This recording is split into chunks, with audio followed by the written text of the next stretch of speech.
E aí, pessoal, tudo bem? Vocês viram aí a questão da Amazônia, né, mostrando a partir de uma música regional, toda a questão em relação aos povos que vivem ali, a questão da floresta amazônica.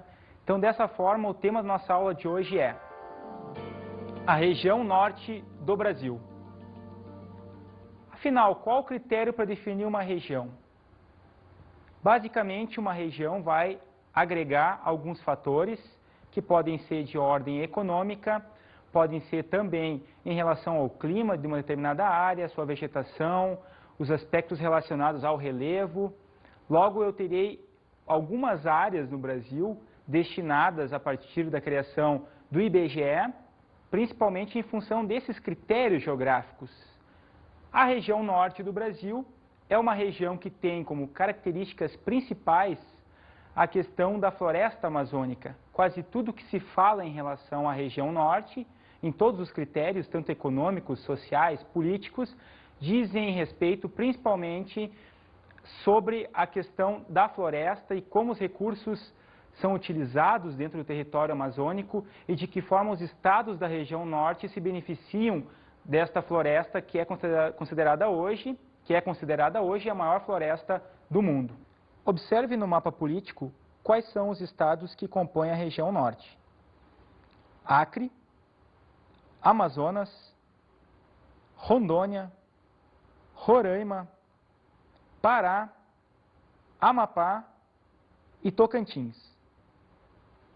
Mas esses estados sofrem a influência das questões referentes ao relevo. Dessa forma, o nosso próximo ponto da aula é o relevo da região norte do Brasil. A divisão do relevo da região norte respeita principalmente três divisões, a saber, planaltos, que vão ter em média acima de 500 metros, principalmente na classificação do professor Jurandir Ross. Nessa área eu vou ter principalmente no seu extremo norte, principalmente no estado de Roraima, o ponto principal em termos de altitude no Brasil, o Pico da Neblina, com aproximadamente 3.014 metros de altitude. Esses planaltos, na verdade, são planaltos que sofrem ações erosivas. Então, provavelmente, o que hoje é um planalto pode, no futuro, ser uma depressão. Mas, afinal, o que é uma depressão? Uma depressão é uma feição de relevo que vai figurar entre 300 e 500 metros de altitude, ou seja, uma área que não é tão alta em termos de altitude quanto um planalto, mas é uma área maior que uma planície e sofre também as ações intempéricas, como ações do vento, ação da água, ou seja, ele sofre com as ações, uma depressão vai acabar sofrendo com as ações das modificações de relevo, as ações dentro do relevo, os processos erosivos. E a última feição do relevo presente na região norte do país são as planícies, que vão ter de 0 a 100 metros de altitude na classificação do professor Ross. Essas áreas vão estar principalmente condicionadas por fatores de ordem fluvial, ou seja, as principais planícies da região norte estão nas proximidades dos rios. E geralmente essas áreas são aquelas áreas onde ocorre a deposição dos sedimentos provenientes das áreas de planalto e depressão. Uma outra característica importante da região norte do Brasil é referente ao clima, né? Que tipo de clima nós temos na região norte, qual o clima principal e que influências ele traz tanto para a vida das pessoas quanto para a vida silvestre, os animais da floresta e tal, enfim, que tipo de implicações eu vou ter a partir de um clima principal. O clima predominante da região norte do Brasil é o clima equatorial. Um clima que apresenta algumas características básicas, como altos índices pluviométricos, índices que atingem mais ou menos 2.000 milímetros ao ano, muito em função da presença de ventos alísios que convergem sobre esta área e fazem com que ocorra muitas chuvas. Estas chuvas fazem com que eu tenha uma floresta amazônica extremamente abundante em termos de diversidade de espécies, a biodiversidade, né, uma biodiversidade reconhecida no mundo todo, tanto em relação à fauna quanto à flora, eu tenho uma diversidade muito grande de espécies. A própria floresta vai acabar a partir de um processo de evapotranspiração, gerando, a partir de um vapor da água, uma formação muito grande de nuvens que dentro do ciclo hidrológico fazem com que os índices pluviométricos se mantenham constantes e altos o ano todo. Dentro desta área eu vou ter hoje algumas implicações em relação ao clima, principalmente no que diz respeito à quantidade de chuva, ou seja, as alterações climáticas desta área. A partir da ação antrópica, o homem, obviamente a ação antrópica já diz respeito à ação do homem, eu vou ter nestas áreas, em relação aos projetos de colonização e agropecuária e também mineração na região norte, principalmente a partir da década de 50 e 60, uma acentuação da ação humana nessas áreas, desmatamento acentuado, redução das florestas e, obviamente, alterações no microclima da região. Porque à medida que eu corto um dos eixos do ciclo hidrológico, que no caso é a floresta, eu vou ter alterações na formação a partir da evapotranspiração das nuvens e vou ter, obviamente, uma redução dos índices de chuva, nos índices pluviométricos para a região norte do país. Observe comigo no mapa a ação antrópica em meados da década de 90, nesta área aqui da região norte do país. Em alguns estados como Rondônia, Tocantins e Pará, eu vou ter grande atuação, principalmente em relação à agropecuária, com projetos de criação de gado e também da soja, que se torna o grande ouro da agricultura brasileira. Uma ação muito mais efetiva a partir de queimadas, extremamente danosas para o meio ambiente, e reduzindo principalmente as áreas de floresta. Essas áreas vermelhas que vocês podem ver aqui no mapa são justamente as áreas onde o homem está presente com a agricultura e com a pecuária, que são áreas justamente que sofrem ação cada vez mais intensa, principalmente a partir da década de 1990 no Brasil. Vocês viram aí no mapa como a ação antrópica está cada vez mais acentuada em relação à região norte e vai trazer algumas implicações para o clima, ou seja, são alterações, na verdade, de caráter artificial, porque são ações preconizadas pelo homem. Mas uma alteração que, na verdade, é natural, uma alteração climática natural em relação à região norte, é o fenômeno conhecido como friagem.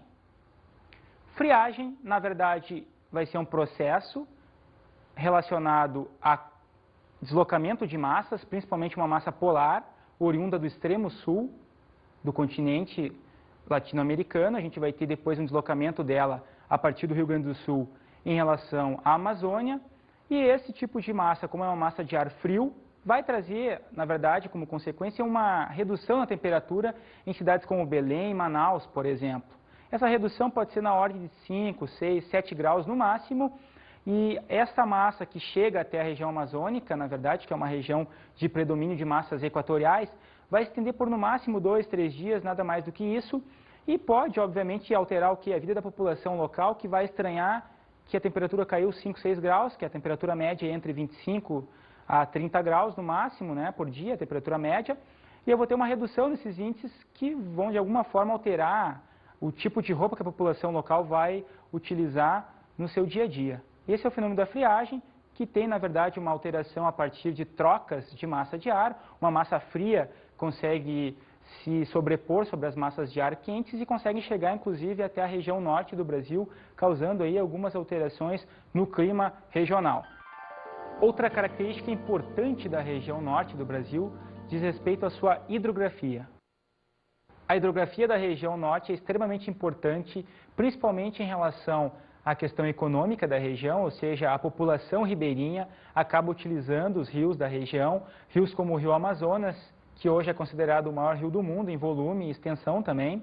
É um rio que não está apenas restrito ao território brasileiro, ele inclui vários países da América Latina, países como Peru, países como Venezuela, e é um rio que é muito importante principalmente para a navegação, para o transporte de mercadorias desta região e também para o transporte de pessoas, já que nesta região o volume de estradas de rodagem, de rodovias é mínimo, e também o transporte aéreo é de difícil acesso, ou seja, existem pequenos aeroportos e poucos aeroportos, mais restritos às grandes cidades como Manaus e Belém.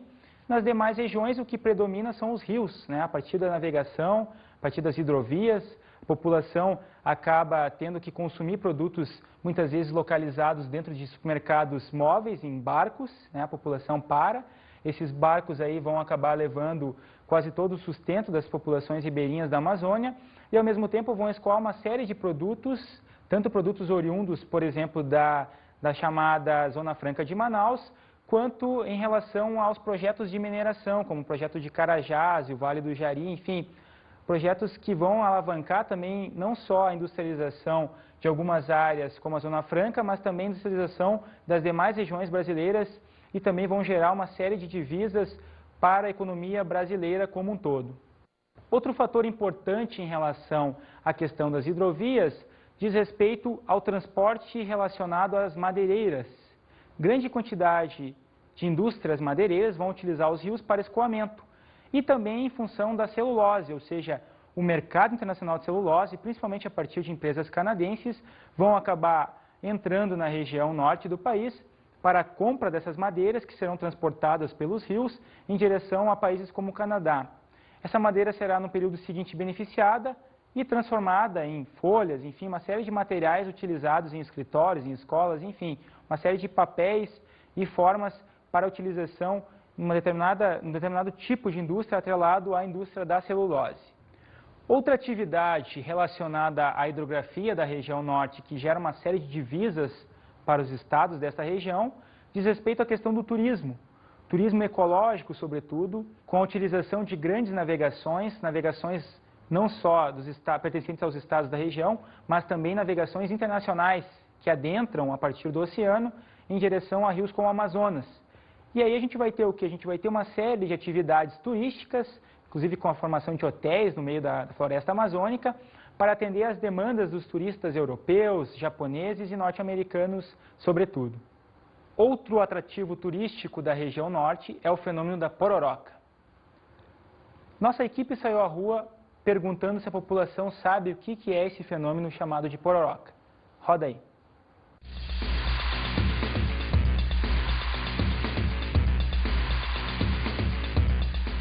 Você sabe o que é o fenômeno pororoca?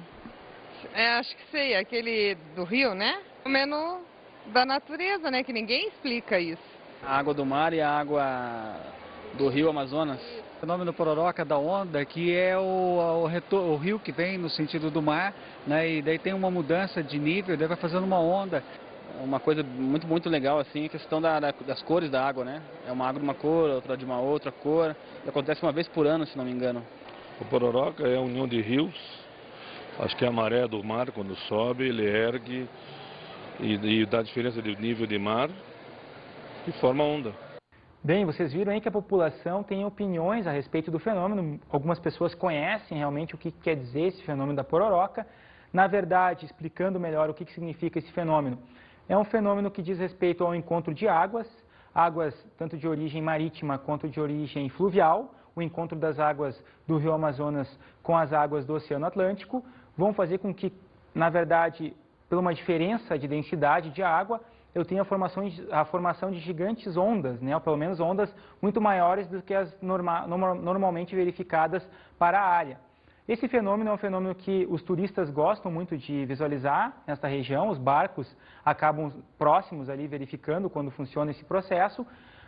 É, na verdade, um fenômeno atrelado, muitas vezes, à questão das diferenças em relação às fases da Lua. Vão ter períodos de cheia, por exemplo, que vão se efetivar em relação àquela área. E algumas atrações turísticas ocorrem principalmente em função daqueles surfistas que praticam surf, inclusive, nas áreas de pororoca. Ou seja, eu tenho a formação de ondas, encontro das águas do mar e dos rios, formação de ondas muito propícias para a prática do surf nesta região. Outra bacia importante da região norte do Brasil é a bacia do rio Tocantins, principalmente em função da usina hidrelétrica de Tucuruí, que foi criada nos governos militares para suprir a demanda de energia dos projetos de mineração, principalmente Carajás, um minério de ferro que é exportado para os Estados Unidos e para o Japão. Essa usina foi construída justamente nesse rio e hoje ela apresenta também uma demanda não só para a questão da energia destinada à usina, aliás, destinada aos projetos de mineração, mas também para populações próximas a esta área. Outra função importante da bacia do Tocantins diz respeito à questão das hidrovias para escoamento da produção de soja e também em relação às madeiras que são utilizadas tanto na região sudeste e sul do Brasil e também madeiras para exportação, sobretudo para o Canadá. Outra característica geográfica importante da região norte é a vegetação. Vegetação que está, sobretudo, assentada na questão da floresta amazônica. Uma floresta extremamente rica em diversidade e que apresenta algumas subdivisões. A ideia que a população tem em geral em relação a esta área, a região norte, a floresta amazônica, é de que a floresta é uma área homogênea e que apresenta o mesmo número de espécies. É uma grande concentração de espécies, mas com nichos de concentração delas. Na verdade, não. Na verdade, existe uma série de espécies e subdivisões dentro da floresta amazônica. Mas quais seriam estas subdivisões presentes dentro da floresta? A primeira subdivisão importante da floresta amazônica é a mata de igapó. Uma área que vai estar extremamente inundada, ou seja, permanentemente inundada, e que apresenta algumas espécies características, como, por exemplo, a vitória régia. Outra área importante nessa subdivisão é a mata de várzea, que vai apresentar alguns períodos de inundação e outros períodos mais secos. Tem espécies características como a seringueira. E o terceiro item na subdivisão da floresta amazônica, na verdade, é a terra firme, que apresenta principalmente a característica de não possuir inundações. Uma área que vai ter algumas espécies características como a castanheira, da onde a gente vai extrair a castanha do Pará, e que apresenta uma diversidade de espécies, principalmente em função de um solo que ainda não é um solo tão espesso quanto outras regiões do país, em termos de solo, mas é um solo muito mais espesso do que as demais áreas, no caso igapó e várzea. O cerrado é outro tipo de vegetação característica da região norte, principalmente em relação a estados como Tocantins e Rondônia. As características principais desse tipo de vegetação estão atreladas à existência de espécies de baixo porte, de pequeno porte, e também em relação aos capões. Então são áreas que são áreas não tão homogêneas quanto a floresta amazônica e que também acabam de alguma forma sofrendo as ações antrópicas e tendo as suas áreas obviamente reduzidas em relação à existência das vegetações características do cerrado brasileiro. A vegetação litorânea é outra característica importante da região norte, principalmente com a existência dos chamados manguezais, ricos em diversidade, principalmente a partir de alguns crustáceos, alguns peixes, que alimentam as populações ribeirinhas, principalmente os pescadores, que não têm condições de conseguirem empregos urbanos em função da sua baixa escolaridade. Vamos agora ver o depoimento de uma especialista em solos, falando a respeito do tipo de solo existente na Amazônia. Roda aí. A questão dos solos da Amazônia, desses solos não serem considerados férteis, está relacionado com a grande porcentagem de areia que, digamos assim, uma grande proporção desses solos tem. Quando os solos têm muita areia, eles não têm carga, né? Que são essas cargas do solo que mantêm os nutrientes que a planta precisa, né, no solo. Então, esses solos, por terem essa textura mais arenosa, eles retêm poucos nutrientes.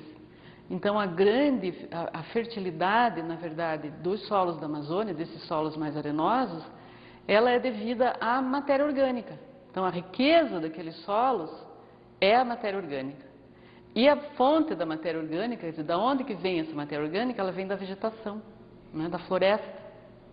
Então, a riqueza do solo está diretamente ligada à floresta, à presença da floresta, que é a fonte de matéria orgânica.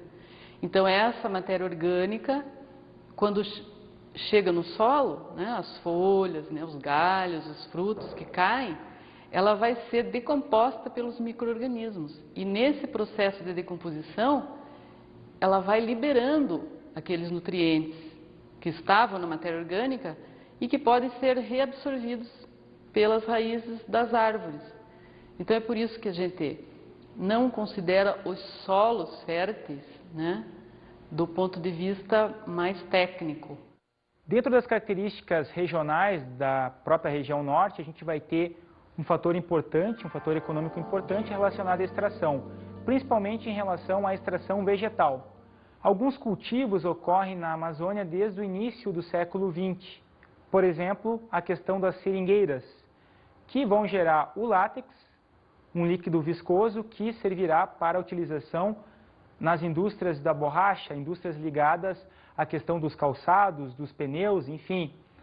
Essa produção gerou muita riqueza para a região norte, principalmente para cidades como Manaus, uma cidade que se desenvolveu em função desse tipo de extração vegetal, só que o processo, o ciclo econômico desta região, ele chegou ao fim, principalmente em função da competição dos seringais da Malásia e do Sudeste Asiático, que praticavam preços menores e praticam ainda preços menores do que a região amazônica e acabaram de alguma forma abocanhando alguns mercados que eram até então mercados do Brasil, da região amazônica, da região norte, e que hoje fizeram com que os seringueiros da Amazônia perdessem muito a sua fonte de renda e desta forma as atividades extrativistas, né, em relação à floresta são atividades que permitem a renda, a subsistência das populações, dos chamados povos da floresta, e são atividades que hoje, de alguma maneira, causam transtornos, principalmente em função da geração de conflitos em relação aos grandes fazendeiros que querem desmatar a floresta e que não permitem a utilização destas pelos povos da floresta, que do ponto de vista ambiental e ecológico praticam uma atividade extremamente sustentável, ou seja, eu só retiro apenas o látex, eu retiro a castanha do Pará, eu retiro a juta e eu não tenho mais tantos danos ao meio ambiente quanto a derrubada das árvores. São atividades extremamente benéficas do ponto de vista ecológico e existe uma série de ONGs que dão suporte tecnológico para as populações que trabalham nessas atividades extrativas. Mas as atividades que são benéficas para o meio ambiente, as atividades ligadas ao extrativismo vegetal preconizada e praticada pelos povos da floresta, não são as atividades principais em termos de ocupação territorial e, ao mesmo tempo, de geração de emprego e renda. Nós vamos ver que na floresta amazônica, principalmente a partir dos projetos de colonização, a partir da década de 1970 no Brasil, vão acabar ocupando áreas que até então eram consideradas vazios demográficos e eu vou ter uma acentuação da ação antrópica do homem, devastando a floresta amazônica. Estados como Pará, Acre e Rondônia já perderam boa parte das coberturas vegetais originais da floresta amazônica. Os índices nacionais em relação ao desmatamento são calculados, aliás, da ordem de 25 mil quilômetros quadrados por ano relacionados à diversidade, à perda da diversidade da Amazônia. Então, quer dizer, 25 mil quilômetros anuais são queimados, principalmente a partir da queimada, que é uma prática que era utilizada muito pelos povos indígenas para pequenas áreas, mas que os grandes fazendeiros da região atualmente começam a utilizar porque é uma prática muito mais barata do ponto de vista da produção do que a utilização de tratores, por exemplo. Então eu vou ali, eu coloco fogo na mata, derrubo ela depois de um tempo, né, a partir da queimada. No período seguinte espero o resfriamento daquela área, né, na vegetação, o que sobrou dela, e depois coloco meu plantio ou própria criação de gado, que é muito forte hoje, principalmente nesses estados que eu falei anteriormente. Construção do espaço da região norte. Como essa região foi ocupada, que tipo de atividade econômica foi introduzida nela e que políticas públicas dentro dos territórios da região norte foram construídas, foram instituídas. Inicialmente, por volta de 1500, quando, digamos, a América e o Brasil, no caso, foram colonizados, ocupados pelos portugueses, nós tínhamos nessa região norte a presença de povos indígenas, que praticavam atividades de coleta, viviam em tribos, enfim, tinha uma série de atividades que hoje, na atualidade, são consideradas benéficas para o meio ambiente, porque em termos de agressão, são atividades mínimas. Os povos da floresta, no caso os indígenas também fazem parte, buscam, sobretudo, uma relação harmoniosa entre o homem e a natureza. Na sequência, nós vamos ter, justamente em função da ocupação dos portugueses, com sua chegada no Brasil, algumas expedições em relação à região norte do Brasil.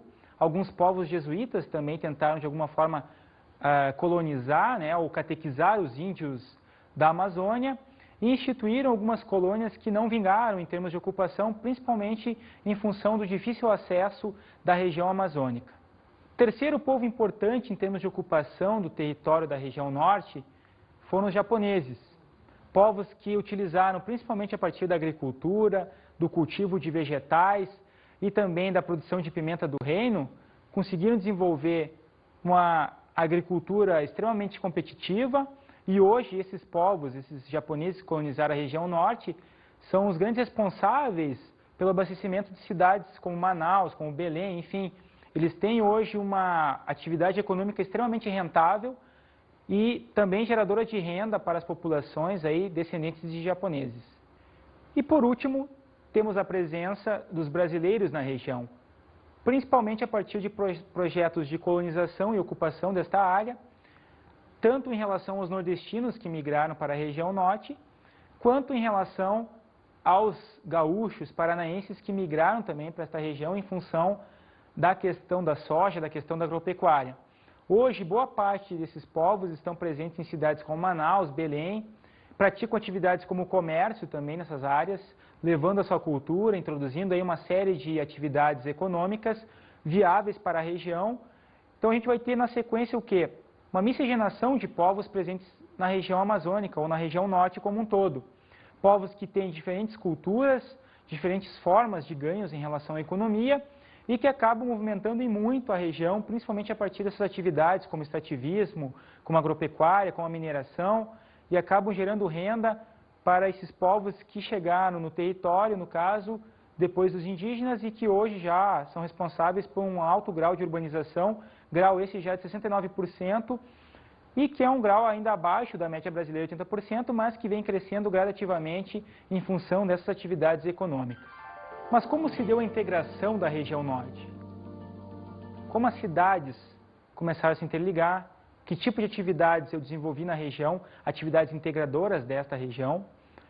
O que vai acontecer principalmente no Brasil, não só em relação a esta região, mas em relação às demais regiões, foram iniciativas do governo federal para a criação de superintendências de desenvolvimento.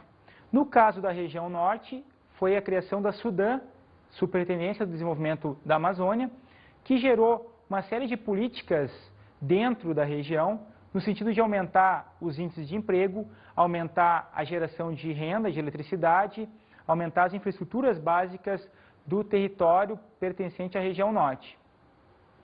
Uma dessas grandes iniciativas preconizadas pela SUDAM foi a criação da Zona Franca de Manaus, uma área onde, a partir de incentivos fiscais, as empresas que ali se instalam não pagam impostos e, na verdade, montam seus produtos oriundos de países desenvolvidos, principalmente Estados Unidos e Japão.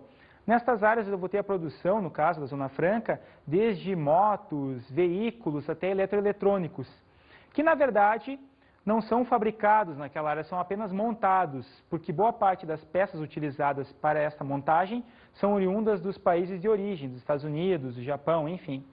O incentivo à agricultura e pecuária foi outra grande ideia em relação à SUDAM para a região norte, principalmente com os projetos de colonização que começam com os governos militares e que acabam atraindo um grande número, um grande efetivo de agricultores oriundos, sobretudo da região sul, que buscam, em função do preço da terra praticado nesta região, soja, a criação de gado, bovino, né? Então a gente vai ter uma grande busca de terras mais baratas nessa região e que vão acabar alavancando o desenvolvimento desta área, principalmente em função da soja e também do extrativismo preconizado pelas essas famílias oriundas da região sul e que vão, no período seguinte, acabar de alguma forma também influenciando na questão da cultura da região norte, ou seja, daqui a pouco eu vou ter uma expansão, inclusive, dos centros de tradição gaúcha, né, os CTGs, na região norte, principalmente a partir da entrada dos gaúchos em relação à década de 70, mais ou menos, para a região norte do Brasil. Os investimentos em infraestrutura ajudaram muito a integração da região norte, principalmente a partir da instituição de hidrovias para a região, a criação de algumas rodovias também em interligação com as demais regiões brasileiras, no caso a Belém-Brasília, e também em relação à Transamazônica, que na verdade foi uma iniciativa interessante do ponto de vista da integração da região norte, mas que em função da questão do clima da área, da vegetação, acabou de alguma forma, em função desses altos índices pluviométricos, dificultando o término da rodovia. Hoje a Transamazônica, para você ter uma ideia em relação à integração dela com outras regiões, como por exemplo a região nordeste do país, nós vamos ter um grande empecilho, nós temos aliás um grande empecilho, principalmente no que diz respeito ao tráfego de veículos, porque na verdade os caminhões pesados que circulam ali com as mercadorias acabam em função da grande quantidade de terra ali, porque não existe muito asfalto para aquela região, alguns quilômetros apenas são asfaltados, os demais são feitos de chão batido. Então, como essa rodovia é uma rodovia que não tem muita segurança e a própria qualidade desta rodovia é uma qualidade duvidosa ainda, os caminhões acabam atolando, literalmente, acabam ficando ali durante, às vezes, semanas, no caso, esperando socorro para o reboque. Então, ainda ela não integrou tanto a região, mas foi uma iniciativa válida. Só que, claro, em função de algumas características climáticas e da vegetação, não seria, no caso, uma iniciativa extremamente viável para este momento, mas outras atividades, outras infraestruturas, aliás, que foram criadas pelos governos militares também, buscaram, de alguma forma, interligar os territórios da região norte, sobretudo com a expansão dos portos. Portos que não buscam apenas a questão da exportação para países ricos e desenvolvidos, mas também portos que auxiliam nos fluxos de mercadorias destinados às populações ribeirinhas da região norte do Brasil. Os projetos de exploração mineral também incentivam a questão econômica da região norte. A presença de petróleo, a presença de ferro, diamantes, ouro, acabam de alguma forma fazendo com que boa parte da população que busca nessas atividades alguma lucratividade migre para esta área. E também o surgimento de empresas, inclusive norte-americanas e japonesas, com interesse para esta região em relação à questão da mineração. Uma prática que hoje já tem, dentro da visão desenvolvimentista brasileira, altos índices de sustentabilidade, ou seja, o país acabou criando projetos como Carajás, onde o Brasil atingiu já uma autossuficiência em relação ao minério de ferro, por exemplo, um dos maiores produtores mundiais, e acaba gerando uma série de divisas para a sua balança comercial. Mas como esse território, essa região norte do país é extremamente rica em termos de recursos, o próprio governo brasileiro, ao longo do tempo, buscou aprimorar os sistemas de vigilância e de defesa desta região. Dessa forma, o governo cria, a partir dos governos militares, depois dos governos seguintes, eles criam, na verdade, o CIVAM. O CIVAM, o Sistema de Vigilância da Amazônia, foi construído, na verdade, constituído, principalmente em função das ocupações ilegais no território por povos que não são brasileiros. Esses povos adentram o território brasileiro, sobretudo peruanos e bolivianos, buscando alguns recursos minerais, buscando diamantes, buscando ouro e levando essas riquezas para os seus países respectivos. Dessa forma, eu crio, então, esse sistema de vigilância, que é constituído por uma série de radares e satélites, e, ao mesmo tempo, eu amplio o número de exércitos, de postos de comando do exército na região, no sentido de fortalecer as fronteiras brasileiras para evitar a invasão desses mineradores e também em função do narcotráfico, principalmente a partir de bolivianos e colombianos. O tráfico de drogas é acentuado a partir da região amazônica, justamente por ser uma região de difícil acesso. Então, quer dizer, os narcotraficantes conseguem escoar sua produção a partir da Amazônia sem nenhuma fiscalização. E aí eu vou ter, obviamente, a Constituição, aliás, do CIVAM, visando combater esse tipo de criminalidade.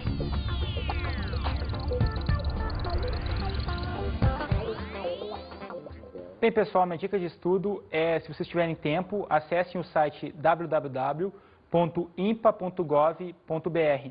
O INPA é o site do Instituto Nacional de Pesquisas Amazônicas. Ali vocês poderão obter informações a respeito dos índices de queimada praticados em relação à floresta.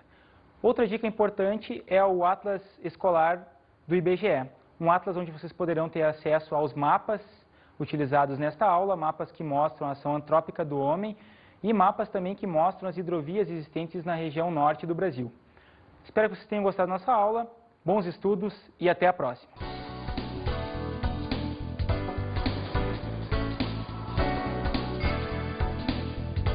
Na aula de hoje estudamos a região norte do Brasil. Uma região que apresenta uma grande diversidade em termos geográficos, a partir das suas compartimentações geográficas, o relevo da área, o clima, a vegetação, as questões econômicas envolvidas, mostrando que hoje é uma região importante não só pela floresta amazônica, mas também pela diversidade de povos presentes na área e também em relação às diversas atividades econômicas presentes na região norte do Brasil. Bons estudos!